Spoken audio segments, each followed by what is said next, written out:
فلا أقسم بمواقع النجوم وإنه لقسم لو تعلمون عظيم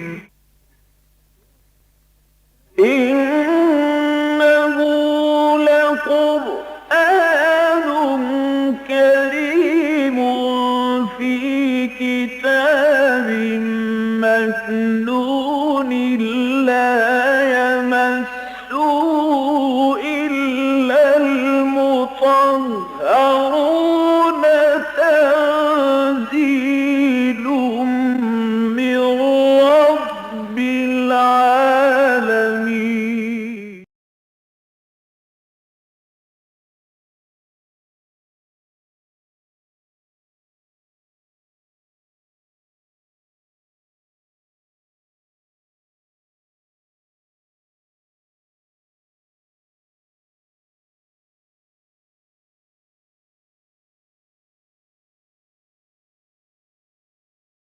أعوذ بالله من الشيطان الرجيم. بسم الله الرحمن الرحيم. فإذا لقيتم الذين كفروا فضرب الرقاب حتى إذا أثخنتموهم فشدوا الوثاق فإما منا بعد وإما فداء حتى تضع الحرب أوزارها ذلك ولو يشاء الله لانتصر منهم ولكن ليبلو بعضكم ببعض والذين قتلوا في سبيل الله فلن يضل أعمالهم سيهديهم ويصلح بالهم ويدخلهم الجنة عرفها لهم. يا أيها الذين آمنوا إن تنصروا الله ينصركم ويثبت أقدامكم والذين كفروا فتعسا لهم وأضل أعمالهم ذلك بأنهم كرهوا ما أنزل الله فأحبط أعمالهم أفلم يسيروا في الأرض فينظروا كيف كان عاقبة الذين من قبلهم دمر الله عليهم وللكافرين أمثالها. صدق الله العظيم. رب اشرح لي صدري ويسر لي أمري واحلل عقدة من لساني يفقهوا قولي. اللهم ألهمنا رشدنا وأعذنا من شرور أنفسنا آمین یا رب العالمین. حضرات 2 ہفتے قبل ہم نے سورہ محمد صلی اللہ علیہ وسلم کا آغاز کیا تھا. یہ مدنی سورت ہے، کل 4 رکوع ہیں اس میں اور 38 آیات ہیں. اور میں نے عرض کیا تھا یہ 3 سورتوں کا بہت خوبصورت گلدستہ ہے مدنی سورتوں کا، سورہ محمد، سورہ فتح اور سورہ حجرات. اس کے شروع میں بھی ہم نے 13 یا 14 مکی صورتیں پڑھی اور اس کے بعد پھر مکی صورتوں کا اعادہ ہو رہا ہے. پھر وہی انداز ہے جو مکی صورتوں کے اسالیب ہیں. پھر دوسری بات یہ تھی کہ یہ سورہ مبارکہ جو ہے اس کا زمانہ نزول ہے غزوہ بدر سے قبل کا. گویا کہ اب وہ معاملہ جو مسلمانوں کا مکہ میں رہتے ہوئے تھا کہ انہیں منع کر دیا گیا تھا کہ تمہیں اپنے خلاف کوئی کتنا ہی اقدام کر لے لیکن تمہیں اپنی مدافعت میں بھی ہاتھ نہیں اٹھانا، کفوا ایدیکم۔ اور اس کے بعد دوران سفر ہجرت وہ آیہ مبارکہ بھی نازل ہو گئی تھی جو سورہ حج میں ہم نے پڑھی، اذن للذین یقاتلون بانہم ظلموا وان اللہ علی نصرہم لقدیر۔ اب ان لوگوں کو کہ جن پر ظلم ہوا تھا، جو یہاں مکہ سے نکال باہر کیے گئے، انہیں ہم اجازت دے رہے ہیں۔ اب ان کے لیے گویا کہ یہ اللہ تعالیٰ کی طرف سے انہیں اجازت مرحمت فرما دی گئی کہ اب وہ اینٹ کا جواب پتھر سے دیں گے۔ اب گویا کہ مقابلہ ہوگا تو کھلے میدان میں ہوگا، دو بدو ہوگا، اور یہاں ایسا نہیں ہوگا کہ کفر اور شرک کا کچھ ہی کریں تمہیں اپنی حفاظت میں بھی کوئی قدم نہیں اٹھانا، یہاں اب تمہیں گویا کہ اینٹ کا جواب پتھر سے دینا ہوگا۔ اس سورہ مبارکہ کے بارے میں حضرت عبداللہ ابن عباس رضی اللہ تعالیٰ عنہ کی رائے ہے، اور یقیناً یہ بہت وقی رائے ہے، کہ اس کی بھی بہت سی آیات وہ ہیں جو دوران سفر ہجرت نازل ہوئی ہیں، اور خاص طور پر ہجرت کا وہ مرحلہ جب کہ نبی اکرم صلی اللہ علیہ وسلم 3 دن غار ثور میں جو ہے رو پوش رہے ہیں، اور آپ نے وہ حکمت عملی اختیار کی تھی، جیسا کہ میں نے عرض کیا تھا کہ بجائے اس کے کہ شمال میں مدینہ کی طرف آپ سفر شروع کرتے، بلکہ آپ نے آغاز جو کیا تو اس حوالے سے کیا کہ پہلے جنوب کی طرف حضور گئے ہیں،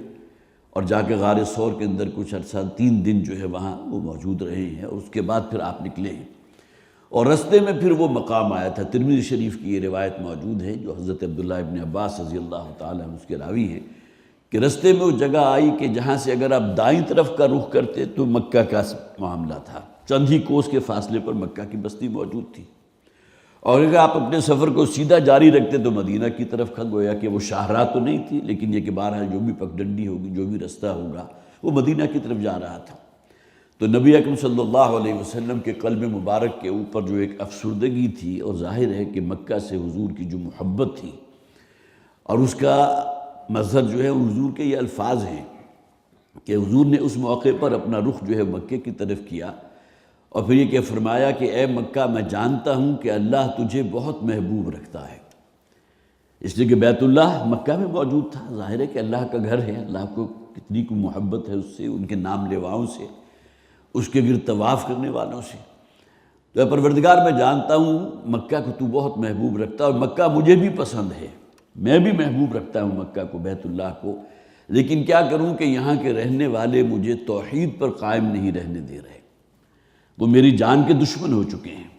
لہذا بہت ہی ایک حسرت کا انداز تھا نبی اکرم صلی اللہ علیہ وسلم کا، اللہ کا حکم ہے، ظاہر ہے کہ آپ کو جانا تو ہے، لیکن یہ کہ اس کو اگر ہم اپنے اوپر طاری کریں کہ ہماری جو کوئی جنم بھونی ہے اس کے ساتھ ہمیں جو ایک بہرحال لگاؤ ہوتا ہے، اور پھر یہ کہ جہاں آپ کا بچپن گزرا ہو، جہاں آپ کی نوجوانی گزری ہو، جوانی گزری ہو، اور اس کے بعد آپ نے کامیاب ترین تاجر کی حیثیت سے بھی کام کیا تو مکہ میں رہتے ہوئے کیا، اور مکہ کے لوگوں کی آنکھوں کا تارا تھے حضور صلی اللہ علیہ وسلم، لیکن یہ کہ آپ کا اور اہل ایمان کا یہی جرم تھا نا کہ وہ توحید کے قائل تھے، وہ ان دیویوں اور دیوتاؤں کے منکر ہو گئے تھے کہ جن کو اہل مکہ اور مشرکین جو ہے اپنا رب مانتے تھے، اپنا خدا مانتے تھے، اپنا حاجت روا مانتے تھے۔ تو حضور صلی اللہ علیہ وسلم کے یہ الفاظ جو ہیں کہ اے مکہ، میں خوب جانتا ہوں کہ اللہ تعالیٰ تجھ سے محبت کرتا ہے، اور تو بھی اللہ سے محبت کرتا ہے، لیکن یہ کہ بہرحال یہاں بستی کے رہنے والے جو ہیں مجھے اب یہاں میری جان کے دشمن ہو چکے، اور مجھے یہاں جو ہے رہنے نہیں دے رہے، توحید پر عمل کرنے نہیں دے رہے۔ بہرحال یہ اصل میں شان نزول تھا، جو آیات ہم پڑھ چکے ہیں، بہرحال اس کا تھوڑا سا میں خلاصہ اور عرض کر دیتا ہوں۔ یہ سورہ مبارکہ شروع ہو رہی الذین کے الفاظ سے، جیسا کہ میں نے عرض کیا تھا بڑا یونیک انداز ہے، کوئی صورت ایسے شروع نہیں ہوئی، یا حروف متقطعات سے ہے، یا الحمدللہ کے الفاظ سے، سبحان اللہ کے الفاظ سے، اللہ کی عظمت کا بیان ہو رہا ہے، کوئی قسمیں کھائی جا رہی ہیں، لیکن الذین کفروا وصدوا عن سبیل اللہ وضل اعمالہم، انداز بڑا انوکھا ہے۔ اور اسی طرح ہر آیہ مبارکہ جو ہے وہ ختم ہو رہی ہے بالکل ہی اچانک، جسے آپ کہیے ایبرپٹلی، جو عام طور پر ہوتا کیا ہے کہ آیت ختم ہوتی ہے ان اللہ علی کل شیء قدیر واللہ بکل شیء علیم، اسی طرح وہ اللہ تعالیٰ کے اسماء الحسنی جو ہیں وہ آیت کے آخر میں آتے ہیں، لیکن یہاں کی تمام آیات دیکھیں گے اضل اعمالہم آیت ختم ہو رہی ہے، اسی طرح اصلح بالہم آیت ختم ہو رہی ہے، اسی طرح آگے چلیے تو للہ للناس امثالہم یہ بھی آیت ختم ہو گئی، عرفہا لہم اعمالہم بالہم، یہ انداز جو ہے جیسا کہ میں نے عرض کیا تھا کہ اور کسی صورت میں موجود نہیں، بڑا انوکھا انداز ہے۔ پھر یہ کہ یہ سورہ مبارکہ چونکہ نازل ہوئی ہے غزوہ بدر سے پہلے، لہٰذا اس کی جو اولین آیات ہیں اس کے بارے میں میں نے پچھلی مرتبہ بھی عرض کیا تھا، اب پھر اس کا کچھ میں اعادہ کر دوں گا انشاءاللہ، اس لیے کہ اس کا کنٹراسٹ ہے سورہ انفال کی آیات سے، کہ جہاں جب غزوہ بدر کے جو لوگ بھی 70 جو ہے جہنم واصل ہوئے تھے، 70 کو قید کر لیا گیا تھا، تو وہ موقع تھا کہ جب کہ نبی اکرم صلی اللہ علیہ وسلم پر، اور پھر یہ کہ آپ کے وہ ساتھی کہ جنہوں نے یہ فیصلہ کیا تھا کہ جو قیدی ہیں ان کو ہم گرفتار کر لیں اور ان کو فدیہ لے کر چھوڑ دیں یا ویسے ہی احسان کر کے انہیں چھوڑ دیں، تو اللہ تعالیٰ کو وہ ایک اجتہادی رائے جو تھی نبی اکرم صلی اللہ علیہ وسلم کی، حضرت ابوبکر صدیق رضی اللہ تعالیٰ عنہ کی احادیث بڑی سخت ہیں اس میں، وہ اللہ تعالیٰ کو پسند نہیں آئی، اور اللہ تعالیٰ نے کسی درجے میں وہاں جو ہے ایک عتاب فرمایا ہے، حضور کے ساتھ کا معاملہ بھی اور پھر یہ کہ صحابہ کا معاملہ بھی۔ ذالک بأن الذین کفروا اتبعوا الباطل وأن الذین آمنوا اتبعوا الحق، کچھ لوگ وہ ہیں کہ جو باطل کی پیروی کرنے والے ہیں اور وہ کہ جو حق کی پیروی کرنے والے ہیں، کذالک یضرب اللہ للناس امثالهم فإذا لقیتم الذین کفروا فضربوا الرقاب۔ اب یہاں اس بات کو واضح طور پر کہہ دیا گیا کہ جب بھی تمہاری مڈ بھیڑ ہو کافروں کے ساتھ، اللہ کے دشمنوں کے ساتھ، یہ مشرکوں کے ساتھ، تو فضرب الرقاب، تو اب ان کی گردنیں اڑاؤ، مارو ان کی گردنیں۔ گویا کہ پہلا حکم جو ہے، جو اللہ کے دشمن، اللہ کے رسول کے دشمن، اللہ کے دین کے دشمن، اعداء اللہ و اعداء الرسول و اعداء الدین، تو ان کے ساتھ کسی رو رعایت کا معاملہ نہیں ہونا چاہیے۔ اس میں تمہارے دل کے اندر کہیں کوئی پسیجگی یا رحم دلی ان لوگوں کے لیے نہیں ہونی چاہیے، خواہ مد مقابل تمہارا اپنا بیٹا کیوں نہ ہو۔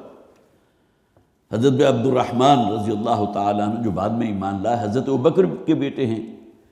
اور حضرت ابوبکر سے ایک موقع پر جبکہ وہ ایمان لا چکے تھے، حضرت عبد الرحمن ایک موقع پر انہوں نے کہا تھا، ابا جان غزوہ بدر کے دن آپ میری تلوار کی زد میں آ گئے تھے، اور میں چاہتا تو آپ کی جان لے سکتا تھا، لیکن میں نے آپ کی رعایت کی۔ آئے تھے کفر کی طرف سے، باطل کی طرف سے، اور یہاں حضور کے ساتھی ہیں حضرت ابوبکر صدیق رضی اللہ تعالیٰ عنہ۔ تو جواباً جو حضرت ابوبکر نے فرمایا تھا، واقعہ یہ ہے کہ کوئی شخص جو ہے یہ کہنے کے لیے جو جرت چاہیے، وہ فرماتے ہیں خدا کی قسم اگر تم میری تلوار کی زد میں آ جاتے تو میں کبھی اپنی تلوار نیچی نہ کرتا۔ اب یہ اصل میں معاملہ ہے، اس لیے کہ انہیں معلوم تھا کہ یہ جو آئے ہیں تو دین کو ختم کرنے آئے ہیں، وہ محمد رسول اللہ صلی اللہ علیہ وسلم کی جان لینے کو آئے ہیں، وہ اللہ کے دشمن ہیں، اللہ کے دین کے دشمن ہیں۔ فضرب الرقاب،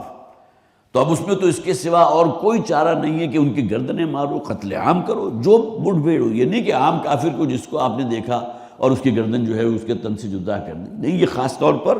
اذا لقیتم الذین کفروا، جب تمہاری مڈ بھیڑ ہو کافروں کے ساتھ۔ اب یہ گویا کہ کوئی جنگ کی بات ہو رہی ہے۔ ایک تو وار ہے کہ جو نبی اکرم صلی اللہ علیہ وسلم جب مدینہ تشریف لے آئے تو تقریباً 7-8 برس جو ہے وہ وار پیریڈ رہا ہے،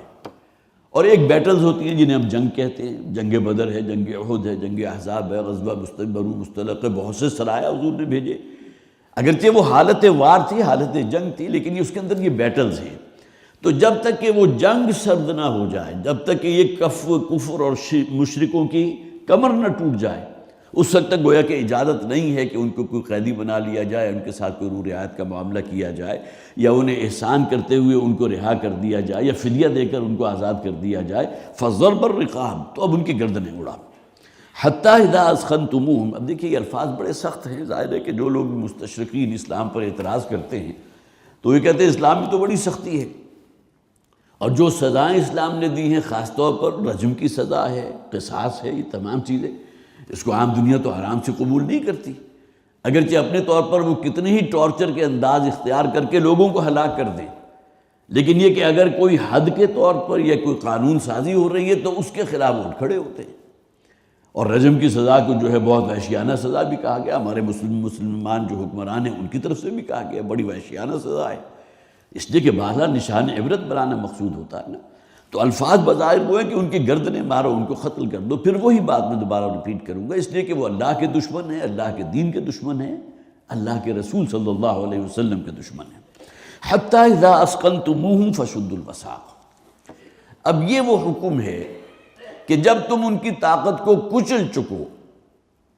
تو پھر اب ان کو قیدی بنا، فشدوا الوثاق، تو اب ان کو گویا کہ بیڑیاں ڈال دو، ان کو ہتھکڑیاں ڈال دو، ان کو قید کر لو، اجازت ہے۔ لیکن یہ الفاظ بہت اہم ہیں، جب تم خوب خون ریزی کر چکو، گویا کہ کفر کی ہمت اور کفر کی طاقت جو ہے ان کو بالکل تم کچل چکو، ختم کر چکو، تو اس صورت میں تم یہ قیدی بنا سکتے ہو، فَإِمَّا مَنًّا بَعْدُ وَإِمَّا فِدَاء۔ تو اب اس میں مختلف صورتیں ہو سکتی ہیں، آپشنز موجود ہیں۔ جو قیدی حاصل ہوئے ان کے ساتھ تم کیا کرو گے؟ ابھی بہت خوبصورت واقعہ میں آپ کو بتاؤں گا غزوہ بنو مصطلق کے موقع پر جو ہوا تھا حضور کے ساتھ، لیکن یہ دو آپشنز موجود ہیں کہ اگر چاہو تو ان کو فدیہ دے کر ان سے کوئی رقم جو بھی ان کے لواحقین ہیں انہیں کہہ دو، اور غزوہ بدر کے جو قیدی تھے ان سے 1000 سے لے کر اور 4000 دینار یا درہم کی رقم ان سے وصول کی گئی تھی، جن کو رہا کیا گیا۔ بعضوں کو جو ہے ان کی اس سے کوئی خدمت لے لی گئی، مسلمان بچوں کی تعلیم کا جو ہے کوئی انہیں کہہ دیا گیا کہ تم اتنے بچوں کو جو ہے تعلیم دے دو اتنے عرصے کے لیے تو ہم تمہیں چھوڑ دیں گے۔ یہ معاملہ تھا نبی اکرم صلی اللہ علیہ وسلم کی کمال رحمت کا، کمال شفقت کا۔ لیکن یہ کہ سورہ انفال کی آیت جو ہم نے پچھلی مرتبہ پڑھی تھی اس میں اللہ تعالیٰ کی طرف سے واقعتاً سخت وعید تھے کہ اگر تم نے یہ معاملہ اللہ تعالیٰ کی طرف سے پہلے ہی ایک طے نہ کیا گیا ہوتا اور پھر یہ کہ اللہ تعالیٰ تمہیں معاف نہ کر چکا ہوتا تو پھر اے مسلمانوں اللہ کا عذاب تمہارا منتظر تھا۔ عذاب عظیم کے نام آیا ہے وہاں، اس طرح بڑا عذاب اللہ کا منتظر تھا۔ اب اس میں نے چند باتیں نوٹ کی تھی اس لیے کہ یہ تفصیل جو ہے نا کہ مسلمان معاشرہ یا مسلمان ریاست اگر جنگ ہو اور قیدی ہاتھ میں ہے، اب تو اصل میں معاملات بالکل تلپٹ ہو چکے۔ اب تو جو بمباری ہوتی ہے تو وہاں تو کوئی تمیز نہیں ہوتی نا، بچے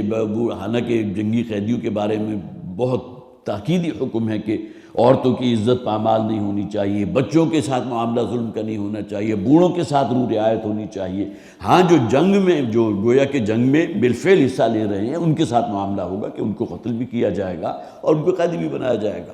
اور پھر یہ کہ جنہیں قیدی بنا لیا جائے ان کے ساتھ جو حسن سلوک ہمارا دین اس کی ہدایت کرتا ہے۔ واقعہ یہ ہے کہ نبی اکرم صلی اللہ علیہ وسلم کی واضح جو ہے وہ تعلیمات موجود ہیں کہ جو بھی تمہارے غلام ہیں اگر قیدی بنایا جائے گا تو غلام کے طور پر مسلمانوں میں تقسیم کیا جائے گا، لیکن غلامی کے اس تصور کو ذہن میں نہ لائیے۔ اس میں سوائے یہ کہ وہ آقا جو ہے اسے مارے پیٹے، حضور نے تو مارنے سے سختی سے منع کیا ہے، اور خاص طور پر اگر کوئی غلطی ہو جائے تو اس میں عفو و درگزر سے کام لینا اس کی تاکید کی ہے۔ بلکہ نبی اکرم صلی اللہ علیہ وسلم کے تو الفاظ یہ ہیں کہ قیدیوں کو اپنا بھائی سمجھو، وہ بھی تو انسان ہے نا، ان کو وہی کھلاؤ، گویا کہ اپنے غلاموں کے بارے میں ہے، وہ قیدی جو غلام کی حیثیت سے کسی مسلمان کی ملکیت میں دے دیا گیا ہو، جو خود کھاتے ہو وہ ان کو کھلاؤ، جو خود پہنتے ہو وہ ان کو پہناؤ۔ اب کوئی دین اور مذہب جو ہے کبھی یہ رواداری جو ہے اس کی تعلیم تو نہیں دیتا، ہمارا دین تو اس کی تعلیم بھی دیتا ہے۔ تو مختلف صورتیں جو ہو سکتی ہیں کہ اگر اگر کوئی قیدی جو ہے وہ ہاتھ آ جائیں یا ان کے ساتھ پھر کیا معاملہ ہوگا، تو اس میں دیکھ لیجئے چند باتیں جو میں نے خاص طور پر مختلف تفاسیر کا مطالعہ کر کے نوٹ کی تھی۔ قیدی اگر گرفتار ہونے سے قبل اسلام قبول کر لے، امکان موجود ہے، ابھی آپ نے اسے گرفتار نہیں کیا، اب اس کی جان نہیں لی اور اس نے اسلام قبول کر لیا تو اس کو قیدی بنانے کے بعد آزاد کر دیا جائے گا۔ اب یہ وہ اصول ہیں جو نبی اکرم صلی اللہ علیہ وسلم کی سیرت مطہرہ سے اور آپ کی احادیث سے اخذ کیے گئے ہیں، اور اس کے گویا کہ اس کے بین السطور کوئی نہ کوئی واقعہ موجود ہے۔ جتنے بھی شقات یہاں ہمارے تفاسیر نے لکھی ہیں ان تمام کے اندر گویا کہ بین السطور کوئی نہ کوئی واقعہ موجود ہے جس کی روشنی میں یہ فیصلہ کیا گیا۔ قیدی اگر گرفتار ہونے کے بعد اس نے اسلام قبول کیا ہے تو اب وہ غلام بنا لیا جائے گا، اب آزاد نہیں کیا جائے گا۔ ظاہر ہے جب وہ بے بس ہو گیا، آپ نے اس کی جان تو نہیں لی، لیکن یہ کہ بہرحال وہ قید بن گیا، اسیر ہو گیا۔ اب اگر وہ اسلام قبول کر رہا ہے تو صرف اس بنیاد پر کہ اس نے اسلام قبول کر لیا اسے آزاد نہیں کیا جائے گا۔ ہاں قید ہونے سے پہلے اگر وہ اسلام قبول کر لے اور پھر قیدی کی حیثیت سے آ جائے تو آپ اس کو آزاد کر دیں گے۔ تیسرے یہ کہ اگر وہ اسلام قبول کر لیتا ہے تو اسے غلام بنا کر اس کے ساتھ حسن سلوک کی وہ تاکید جیسا کہ میں نے عرض کیا، اسے اپنا بھائی سمجھو اور اسے وہی کھلاؤ جو تم خود کھاتے ہو، اسے وہی پہناؤ جو تم خود پہنتے ہو۔ پھر یہ کہ قیدی کے جو بنیادی حقوق ہیں وہ ریاست کی حکومت کی ذمہ داری ہے۔ قیدی کے لیے کھانا، اس کے لیے کپڑے لتے کا اہتمام، اگر بیمار ہو جائے تو اس کے لیے علاج معالجے کا بندوبست کرنا۔ یہ نہیں کہ یہ تو قیدی ہے، یہ تو گویا کہ انسان ہے ہی نہیں، اب جو چاہیں آپ اس کے ساتھ سلوک کریں، اگر بیمار ہے تو مرتا ہو ہمیں اس کی کیا فکر ہے، بلکہ یہ کہ یہاں اسی طرح اس کا جو ہے خیال رکھا جائے گا جس طرح انسانی جان محترم ہوتی ہے، اور اس کا خیال رکھا جاتا ہے، اس کے کھانے پینے کا بندوبست کیا جاتا ہے، اس کی رہائش کا بندوبست ہوتا ہے، اس کے کپڑے لتے کا بندوبست ہوتا ہے، اس کے دوا دارو کا بندوبست ہوتا ہے، علاج معالجہ ہوتا ہے، یہ ریاست کی ذمہ داری ہوگی۔ اسی طرح اگر بڑی تعداد میں قیدی ہاتھ لگ جائیں جنہیں قید میں رکھنا بھی ممکن نہ ہو، اب ایسا بھی ہوتا ہے نا کہ مسلمانوں نے ایک بڑا شہر فتح کر دیا، اب وہاں جو آپشن دی جاتی تھی وہ اپنے ذہن میں رکھیے، جو والد محترم اکثر و بیشتر اس کو پیش بھی کیے جاتے تھے، صرف 3 آپشنز تھی، یا تو اسلام قبول کر لو ہمارے بھائی بن جاؤ گے۔ اب گویا کہ یہ تو وہ قلادہ ہے جو اگر تم اپنی گردن میں ڈال لیتے ہو، اسلام قبول کر لیتے ہو تو مسلمانوں کا سا تمہارے ساتھ سلوک کیا جائے گا، تم آزاد ہوگے۔ اب یہ قیدی نہیں ہے، کسی علاقے کو مسلمانوں نے فتح کیا ہے، وہاں اگر کوئی شخص اسلام قبول کر لیتا ہے تو ہمارا بھائی بن جاؤ گے۔ اگر اسلام قبول نہیں کرتے تو چھوٹے ہو کر رہو، جس کا ذکر قرآن میں ہے، یُعْطُوا الْجِزْیَةَ عَنْ یَدٍ وَهُمْ صَاغِرُونَ، ذمی کے طور پر وہ اسلامی ریاست تمہیں قبول کر لے گی لیکن تمہیں جزیہ دینا ہوگا۔ حضرت عمر فاروق رضی اللہ تعالیٰ عنہ کے دور میں جو عظیم فتوحات ہوئی ہیں تو اکثر و بیشتر علاقے اسی طرح کے تھے، جہاں اگر کوئی عیسائی ہے تو کسی کو جبراً مسلمان نہیں کیا گیا، کسی کے ساتھ کوئی معاملہ ٹارچر کا نہیں کیا گیا کہ اپنے آبائی دین کو یا جو بھی تمہارا خاندانی دین ہے اسے چھوڑ کر لازماً اسلام قبول کرو، آپشن دی گئی، ذمی بن کر رہو۔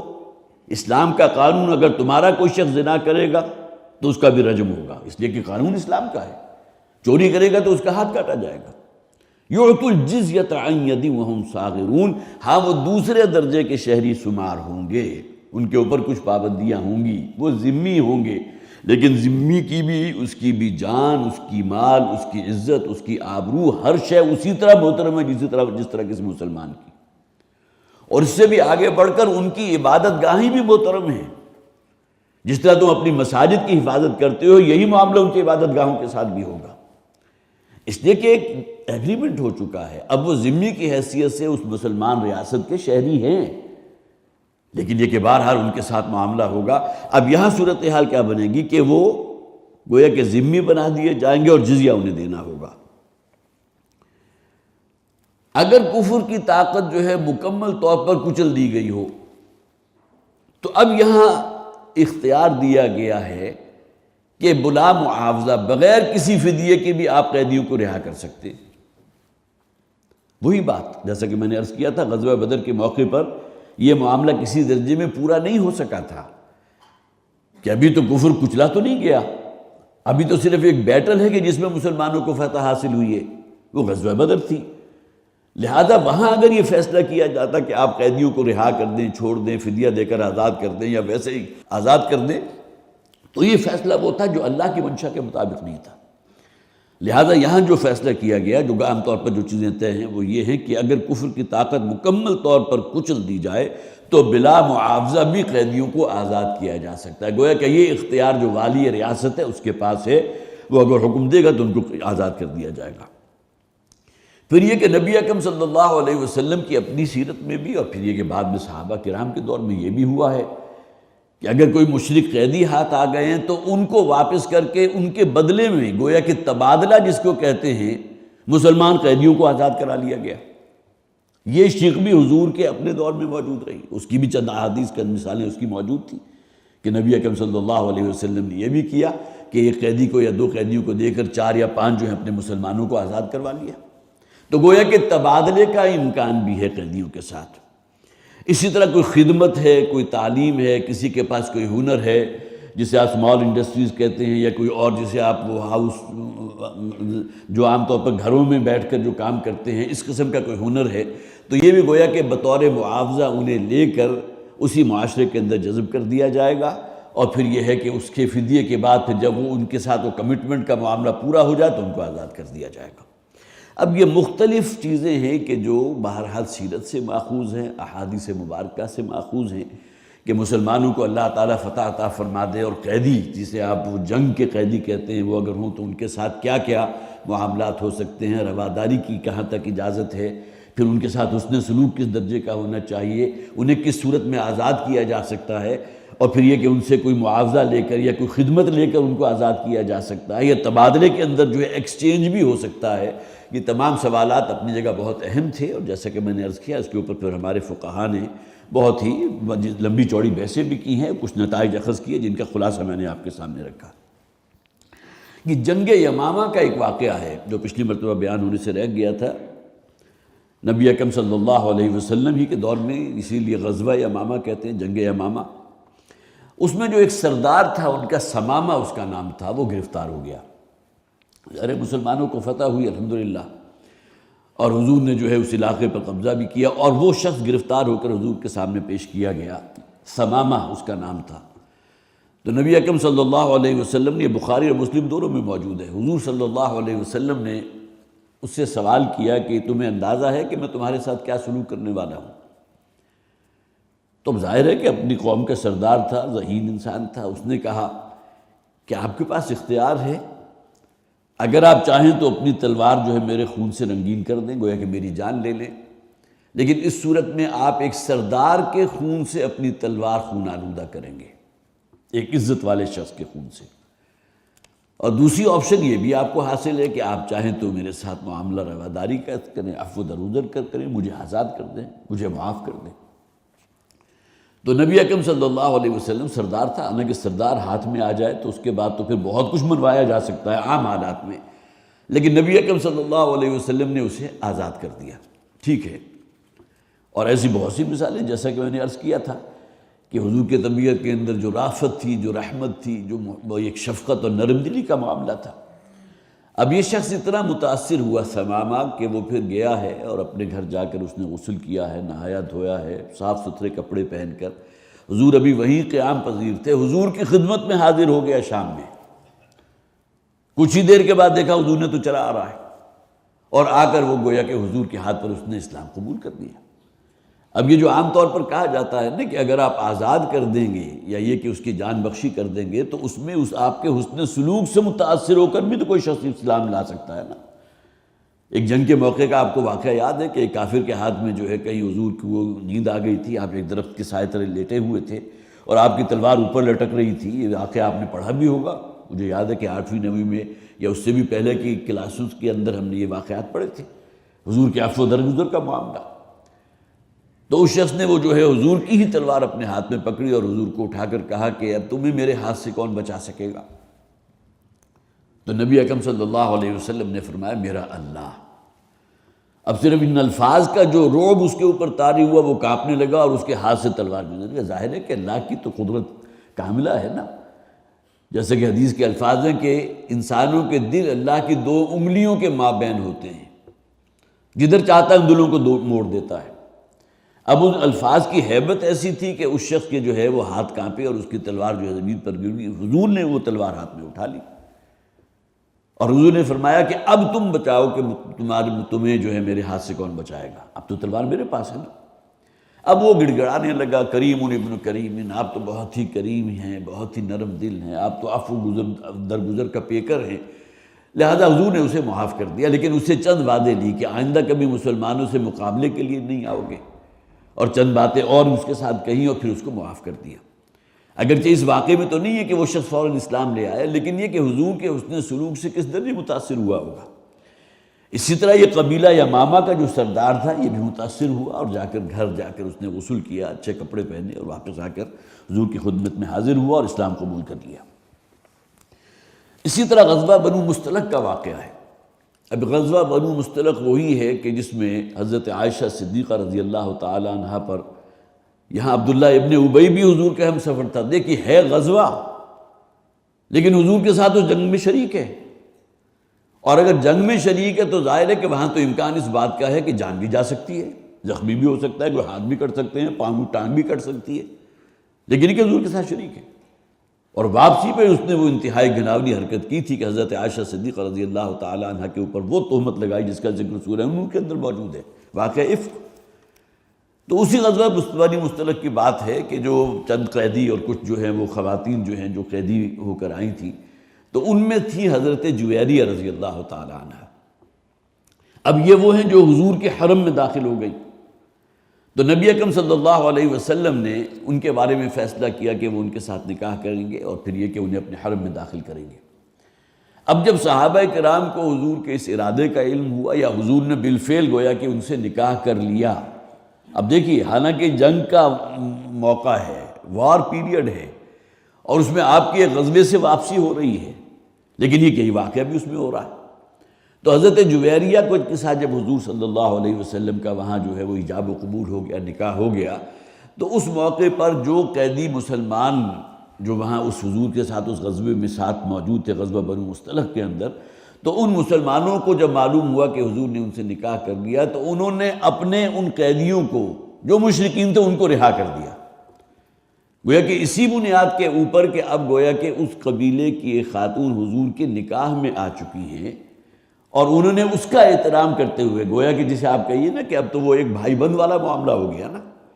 لہذا انہوں نے، اور وہ روایت میں ہے غالباً تفہیم القرآن میں کہ 100 کی تعداد میں وہ تھے کہ جو قیدی بنا لیے گئے تھے جنہیں آزاد کر دیا۔ اب یہ معاملات وہ ہوتے ہیں کہ جس میں پھر وہ حسن سلوک جو ہے وہ اصل میں وہ کی رول ادا کرتا ہے کہ اگر اس درجہ احترام ہے ان لوگوں کے اندر، اور اس بنیاد کے اوپر جو ہے انہوں نے ہمیں آزاد کر دیا، حالانکہ چاہتے تو ہماری جان بھی لے سکتے تھے، ہمیں ساری زندگی کے لیے غلام بنا کر رکھ سکتے تھے۔ تو یہ وہ چیزیں ہیں کہ جو ہمیں سیرت کے مطالعے سے ملتی ہیں، جس سے معلوم ہوتا ہے کہ بہرحال وہ بھی انسان ہیں، اور ان کے ساتھ جو بھی معاملہ ہونا چاہیے وہ انسانیت کی جو ہے وہ سطح پر ہونا چاہیے۔ فَإِذَا لَقِيتُمُ الَّذِينَ كَفَرُوا فَضَرْبَ الرِّقَابِ حَتَّى إِذَا أَثْخَنْتُمُوهُمْ فَشُدُّوا الْوَثَاقَ فَإِمَّا مَنًّا بَعْدُ وَإِمَّا فِدَاءً۔ اب تمہارے پاس آپشن ہے، چاہے تو انہیں احسان کرتے ہوئے رہا کر دو، اور چاہے تو ان سے فدیہ لے لو۔ وہ مختلف جو شکلیں ہو سکتی تھی اس کا خلاصہ بھی میں نے آپ کے سامنے رکھ دیا۔ حَتَّى تَضَعَ الْحَرْبُ أَوْزَارَهَا، اب یہ الفاظ جو آخر میں آئے ہیں یہ ہے اصل میں اصل شے، جب تک کہ کفار سرنڈر نہ کر دیں کلیتاً اپنے آپ کو،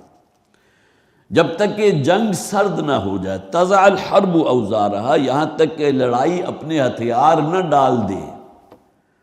گویا کہ اب کفر کی طاقت کچلی گئی ہے، اس صورت میں اجازت ہے کہ ان کو آزاد کر دیا جائے، یا کوئی احسان کرتے ہوئے ان کو بلا فدیہ ہی جو ہے وہ رہا کر دیا جائے، یا ان سے کوئی خدمت لے لی جائے، یا یہ کہ ان کو جو ہے فدیہ دے کر آزاد کیا جائے۔ ذالک ولو یشاء اللہ لانتصر منہم، یہ اللہ تعالیٰ نے جو بیان فرمایا، اگرچہ اللہ تعالیٰ اس پر قادر تھا کہ وہ خود ان سے بدلہ لے سکتا، اللہ کا تو ایک امر کن ہوتا، اور پورا کا پورا 1000 کا لشکر جو غزوہ بدر کے موقع پر آیا تھا، سبام کے تمام لوگ ہلاک ہو جاتے۔ وَلَٰكِن لِيَبْلُوَ بَعْضَكُم بِبَعْضٍ، بلکہ اللہ تعالیٰ تو بعض کو بعض کے ذریعے آزماتا ہے، یہ اللہ کی سنت ہے آزمانا۔ وَالَّذِينَ قُتِلُوا فِي سَبِيلِ اللَّهِ فَلَن يُضِلَّ أَعْمَالَهُمْ، اور وہ لوگ کہ جو اللہ کے راستے میں قتل کر دیے گئے، تو ان کے جو بزعم خاطر جو سمجھتے ہیں کہ کوئی نیک اعمال ہیں، ہم نے حاجیوں کی بڑی خدمتیں کی ہیں، ہم نے ان کے لیے رہائش کا بندوبست کیا، سقایت الحاج و عمارت المسجد الحرام، اور ہم نے جو ہے یہ مسجد حرام کی بڑی خدمت کی ہے، تو یہ ان میں سے کوئی عمل ان کے کسی کام نہیں آئے گا، ان کے تمام اعمال ضائع قرار دے دیے جائیں۔ فَلَن يُضِلَّ أَعْمَالَهُمْ، اللہ تعالیٰ ان کے اعمال کو ضائع نہیں کرے گا۔ سَيَهْدِيهِمْ وَيُصْلِحُ بَالَهُمْ، اور اللہ تعالیٰ انہیں ہدایت بھی دے گا اور ان کے معاملات کو بھی درست فرما دے گا۔ بالہم سے مراد دونوں قسم کی چیزیں ہیں، ان کے آئندہ کے احوال بھی اللہ تعالیٰ درست فرما دے گا، اور دوسرے یہ کہ ان کے دلوں کو بھی راہیاب کر دے گا۔ یہ کن لوگوں کا ذکر ہو رہا ہے کہ اللہ چاہتا تو مدد کر سکتا تھا، اللہ چاہتا تو ان سے بدلہ بھی لے سکتا تھا، لیکن اللہ تعالیٰ بعض کو بعض کے ذریعے آزمانا چاہتا ہے۔ والذین قتلوا فی سبیل اللہ، یہ اجر و ثواب ان لوگوں کے لیے ہے جو اللہ کے راستے میں قتل کر دیے جائیں یا جو اپنی جان سے چلے جائیں۔ یا ایھا الذین آمنوا ان تنصروا اللہ ینصرکم سیہدیہم ویصلح بالہم، اور اللہ تعالیٰ انہیں ہدایت بھی دے گا اور ان کے معاملات کو درست فرما دے گا۔ ویدخلہم الجنۃ عرفہا لہم، اور اللہ تعالیٰ انہیں اس جنت میں داخل کرے گا جو انہیں خوب اچھی طرح یاد ہوگی۔ اب اس کے کئی تراجم کیے گئے ہیں۔ عرفہا لہم، کسی شے کی پہچان کروا دینا، گویا کہ ابھی وہ شہید ہوئے ہی ہیں کہ انہیں جنت کا مقام دکھا دیا جائے گا۔ مسند احمد کی روایت جو میں نے آپ کو سنائی تھی کہ جو شخص بھی اللہ کے راستے میں شہید ہوتا ہے تو 6 انعامات اللہ تعالیٰ اسی وقت اس کے لیے لکھ دیتا ہے، پوری زندگی کے تمام گناہ معاف ہو جاتے ہیں۔ نمبر 1، جنت میں اس کا محل اسے دکھا دیا جاتا ہے۔ نمبر 2، انتہائی خوبصورت بڑی آنکھوں والی حوروں سے اس کا نکاح کر دیا جاتا ہے۔ نمبر 3، عذاب قبر سے بچا لیا جاتا ہے۔ نمبر 4،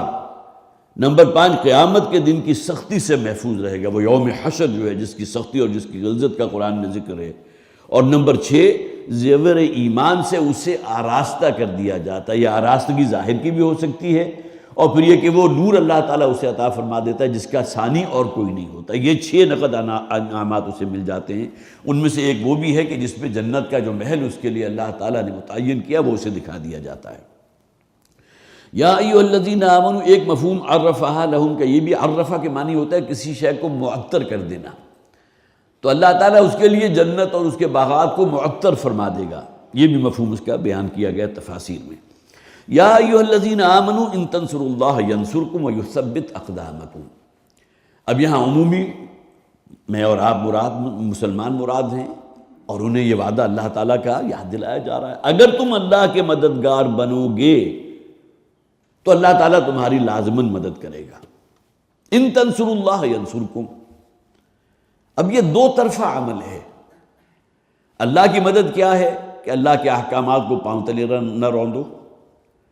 ورنہ تو اللہ سے دشمنی ہوگی نا۔ اگر اللہ کے باغی اور سرکش بن کر کھڑے ہو گئے اور اس کی شریعت کو پاؤں تلے روندنے لگے تو یہ کیا ہے؟ یہ تو اللہ کے ساتھ دشمنی ہے، اللہ کے خلاف بغاوت ہے، سرکشی ہے۔ تو ان تنصروا اللہ ینصرکم، اگر تم اللہ کی مدد کرو گے، گویا کہ اللہ کی ہدایت کے پیروکار بن جاؤ گے، اللہ کے رسول صلی اللہ علیہ وسلم کا اتباع کرو گے،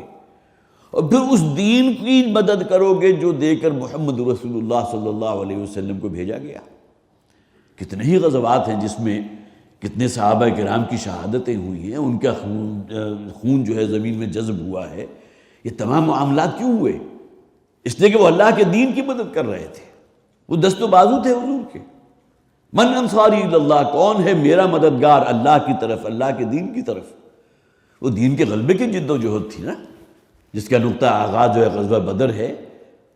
آخر چند 7 یا 8 صحابہ بھی تو شہید ہوئے اس میں۔ غزوہ احد کے موقع پر 70 صحابہ کرام کی شہادت ہوئی، جن میں حضرت حمزہ رضی اللہ تعالیٰ عنہ جیسے صحابی بھی تھے، حضرت مصعب بن عمیر جیسے بھی تھے، اور کتنے ہی جلیل القدر صحابہ تھے کہ جن کی شہادت ہوئی ہے۔ تو گویا کہ اپنے ساتھیوں کی جانوں کا نذرانہ پیش کیا ہے محمد رسول اللہ صلی اللہ علیہ وسلم نے غلبہ دین کی اس جد و جہد کے لیے۔ ظاہر ہے کہ غزوہ احد اس حوالے سے مسلمانوں کے لیے بہت ہی، جسے آپ کہیے بہت بڑا ایک اللہ کی طرف سے ایک معاملہ جو ہے کہ عتاب کا بھی تھا، کہ جس درے کی حفاظت کے لیے حضور نے متعین کیا تھا 50 تیر اندازوں کو، انہوں نے امیر کی حکم نہیں مانا، اور پھر یہ کہ حضور کی واضح ہدایت کے باوجود اس درے کو چھوڑ کر نیچے اتر آئے، اور مسلمانوں کے ساتھ جو مال غنیمت تھا جس میں گھوڑے بھی تھے، تلواریں بھی تھیں، سامان حرب بھی تھا، اور بھی کچھ ہوگا، ظاہر ہے کہ درہم و دینار تو نہیں ہوتا جو انسان جنگ میں لے کر آتا ہے، تو اس کو حاصل کرنے میں مصروف ہو گئے، جس کے اوپر قرآن حکیم میں تبصرہ کیا گیا کہ منکم من یرید الدنیا ومنکم من یرید الآخرہ۔ اسی موقع پر یہ آیت مبارکہ نازل ہوئی کہ تم میں ابھی بھی ایسے لوگ موجود ہیں جو دنیا کے طالب ہیں، جنہیں مال غنیمت اللہ کے رسول کے حکم سے زیادہ مقدم نظر آیا، اور انہوں نے درے کو چھوڑا اور نیچے اتر کر جو ہے وہ پھر گویا کہ اس مال غنیمت کو حاصل کرنے میں لگ گئے۔ اس کا نتیجہ نکلا تھا کہ اللہ تعالیٰ کی طرف سے ایک سزا دی گئی تھی۔ قرآن حکیم میں تو خاص طور پر سورہ آل عمران کے اندر غزوہ احد کا بڑی تفصیل کے ساتھ ذکر موجود ہے، اس کا کوئی مطالعہ کیجئے۔ تو ان تنصروا اللہ ینصرکم، اگر تم اللہ کے مددگار بنو گے تو اللہ تمہاری مدد کرے گا۔ ایسا نہیں ہے کہ تم اللہ کے احکامات اور اللہ کی شریعت کو پاؤں تلے رونتے رہو، اور پھر یہ وہی بات ہے کہ جب کہ سکوت ڈھاکا ہوا تھا، آپ کو یاد ہوگا کہ حرمین میں جس طرح دعائیں مانگی گئی تھی، قنوت نازلہ پڑھا گیا، وہ تہجد کے وقت اٹھ کر جو ہے امام کعبہ جو ہے دعا مانگ رہے ہیں، سب کچھ ہو رہا ہے، لیکن بہرحال وہ معاملہ تو ہو کر رہا، اللہ تعالیٰ نے تو کسی کی کوئی دعا نہیں سنی، اس لیے کہ بہرحال وہ پہلی شرط تو ہم پوری نہیں کر رہے۔ ان تنصروا اللہ ینصرکم، جیسے کہ کہا گیا نا، تم مجھے یاد رکھو میں تمہیں یاد رکھوں گا، فاذکرونی اذکرکم، بلکہ ذکر کے معنی یہ بھی ہے نا، تم میرا ذکر کرو میں تمہارا ذکر کروں گا۔ حدیث قدسی کے اندر الفاظ موجود ہیں کہ اللہ تعالیٰ فرماتے ہیں اگر میرا بندہ مجھے اپنے دل میں یاد کرتا ہے تو میں بھی اسے اپنے دل میں یاد کرتا ہوں، اگر میرا بندہ میرا ذکر کرتا ہے مجلس میں تو میں ملائے اعلیٰ کی مجلس میں اس کا ذکر کرتا ہوں۔ یہ معاملہ 2 طرفہ ہوتا ہے کہ انسان خود جو ہے وہ آگے بڑھے، اقدام ہماری طرف سے ہوگا، اللہ تعالیٰ اس کا ریوارڈ عطا فرمائے گا۔ روزے کی جو احکامات ہیں سورہ بقرہ کا غالباً 23واں رکوع ہے، کون سا رکوع ہے، لیکن یہ کہ اس کے اندر تفصیل سے روزے کے احکامات بھی موجود ہیں، اور یہ بھی کہا گیا وَإِذَا سَأَلَكَ عِبَادِي عَنِّي فَإِنِّي قَرِيبٌ أُجِيبُ دَعْوَةَ الدَّاعِ إِذَا دَعَانِ۔ اے نبی صلی اللہ علیہ وسلم، میرے بندے جب آپ سے میرے بارے میں سوال کریں تو انہیں بتا دیجئے میں ان کے بالکل قریب موجود ہوں۔ مجھ سے مانگنے کے لیے چیخنے پکارنے کی ضرورت نہیں ہے، میں تو تمہاری دل کی آواز کو بھی سنتا ہوں۔ اجیب دعوت الداعی اذا دعان، ہر پکارنے والے کی پکار کو میں سنتا ہوں، اس کا جواب دیتا ہوں، اسے قبول کرتا ہوں، لیکن اس کے لیے شرط کیا ہے؟ فَلْيَسْتَجِيبُوا لِي وَلْيُؤْمِنُوا بِي، تو میرے بندوں کو بھی تو چاہیے نا کہ میرا کہنا مانیں۔ یہ شرط پوری کرو گے تو اللہ تعالیٰ تمہاری دعائیں سنے گا۔ تو وہی معاملہ یہ ہے، ان تنصروا اللہ ینصرکم، اگر تم اللہ کی مدد کرو گے، اللہ کے مددگار بنو گے، اس دین کو قائم کرنے کے لیے اللہ کے رسول صلی اللہ علیہ وسلم کے دست و بازو بنو گے، یا آج کے دور میں اگر ہم اپلائی کریں گے، دین تو سرنگوں ہیں، اس کے احیاء کے لیے کوشش کرو گے، قرآن سیکھو گے، قرآن کی تعلیمات دوسرے لوگوں تک پہنچاؤ گے، کوئی منظم ہوگے، کوئی عملی جد و جہد کرو گے، تو اللہ تعالیٰ کی مدد اور اللہ تعالیٰ کی تائید اور اللہ کی نصرت لازماً حاصل ہو کر رہے گی۔ وَيُثَبِّتْ أَقْدَامَكُمْ، اور اللہ تعالیٰ تمہارے قدموں کو خوب ثبات عطا فرما دے گا۔ وَالَّذِينَ كَفَرُوا فَتَعْسًا لَهُمْ، اور وہ لوگ کہ جنہوں نے کفر کیا، جو منکر ہو گئے، فَتَعْسًا لَهُمْ، تعس کا لفظ آتا ہے کہ ٹھوکر کھا کر کسی شخص کا منہ کے بل گرنا، جس کے بعد اٹھنا ممکن نہ ہو۔ ہمیں تو معلوم ہے نا، بعض اوقات انسان کھڑے کھڑے ایسا گرتا ہے کہ وہ ہیڈ انجری ہو جاتی ہے، کہ اندر کلاٹنگ ہو گئی، اور اس کے بعد پھر وہ اٹھ ہی نہیں سکتا۔ تو تعس اصل میں آتا ہے تباہی اور بربادی کے لیے بھی، اور یہ بھی ظاہر ہے کہ وہ ہے کہ جس کے بعد انسان جو ہے پھر دوبارہ نہیں اٹھ سکتا، جیسا کہ حضور صلی اللہ علیہ وسلم کے الفاظ ہیں، اگرچہ وہ بددعائیہ الفاظ ہیں ایک انداز میں، کہ جو درہم و دینار ہے، روپیہ پیسہ، یہ دولت، اس کی پرستش کرنے والے، اس کو پوجنے والے، اس کے لیے حرام حلال سب کچھ ایک کر دینے والے، تعس عبد الدینار و عبد الدرہم، وہی لفظ ہے، فَتَعْسًا لَهُمْ، تباہ ہو جائے، ہلاک اور برباد ہو جائے وہ شخص جو درہم و دینار کی بندگی میں لگا ہوا ہے، اس کا تو دین اور دنیا سب کچھ پیسہ ہی پیسہ ہے، بس اسی کے لیے پیچھے پڑا ہوا ہے۔ تو یہ تعس کا لفظ آتا ہے ٹھوکر کھا کر گرنا، منہ کے بل گرنا، یا یہ کہ بہرحال یہ الفاظ جو ہے کسی کے وہ پھٹکار ڈالنے کے لیے بھی آتے ہیں، کسی کو ملعون قرار دینے کے لیے بھی آتے ہیں۔ اگرچہ مسلمانوں کو تو نبی اکرم صلی اللہ علیہ وسلم نے کہہ دیا کہ کسی کو طعنہ دینے والا، کسی کو لعنت ملامت کرنے والا بھی مومن نہیں ہو سکتا، لیکن اللہ تعالیٰ تو الرب رب، اللہ تو ہے نا، وہ تو سب سے بڑا ہے، لہٰذا اگر وہ کہتا ہے فَتَعْسًا لَهُمْ، تو لعنت ہو ان لوگوں کے اوپر، پھٹکار ہو ان لوگوں کے اوپر، تو اس میں تو کوئی ایسی بات نہیں، یہ ہیں ہی وہ کہ جو اللہ کے دشمن ہیں، اللہ کے دین کے دشمن ہیں۔ وَالَّذِينَ كَفَرُوا فَتَعْسًا لَهُمْ، تو ان کے لیے جو تباہی اور بربادی ہے اور ان کا جو نامرادی ہے، وَأَضَلَّ أَعْمَالَهُمْ، اور اللہ تعالیٰ ان کے جو کوئی نیک اعمال ہوں گے، جیسا کہ میں نے عرض کیا تھا، بیت اللہ کی خدمت کرنا، حاجیوں کو کھانا کھلانا پلانا، ان کے لیے رہائش کا بندوبست کرنا، اور پھر یہ کہ کوئی صدقہ و خیرات بھی کر دینا، پھر یہ کہ کوئی جانور ذبح کر دینا اپنے دیوی یا دیوتا کے نام پر، اور دیوی دیوتا کون ہوتے تھے؟ جنہیں یہ سمجھتے تھے کہ اللہ کی بیٹیاں ہیں، فرشتے ہیں، ان کے مجسمے بنا کر جو ہے بیت اللہ کے اندر 360 کی تعداد میں وہ بھی تو موجود تھے نا۔ تو جو کوئی ان کی دانست میں اگر کوئی نیک اعمال تھے بھی، تو اللہ تعالیٰ ان سب کو ضائع کر دے گا، اب وہ وہاں ان کے کسی کام نہیں آئیں گے۔ ذَلِكَ بِأَنَّهُمْ كَرِهُوا مَا أَنزَلَ اللَّهُ فَأَحْبَطَ أَعْمَالَهُمْ، یہ اصل میں انہیں جو سزا مل رہی ہے وہ تعسًا لَهُمْ، جو وہ پھٹکار اور جو لن ملعون قرار دے دیے گئے ہیں، اور تباہی اور بربادی ان کا جو مقدر ہوگی، اور اپنی دانست میں جنہیں نیک اعمال سمجھتے تھے وہ بھی عقارت قرار دے دی جائیں گے۔ کس لیے؟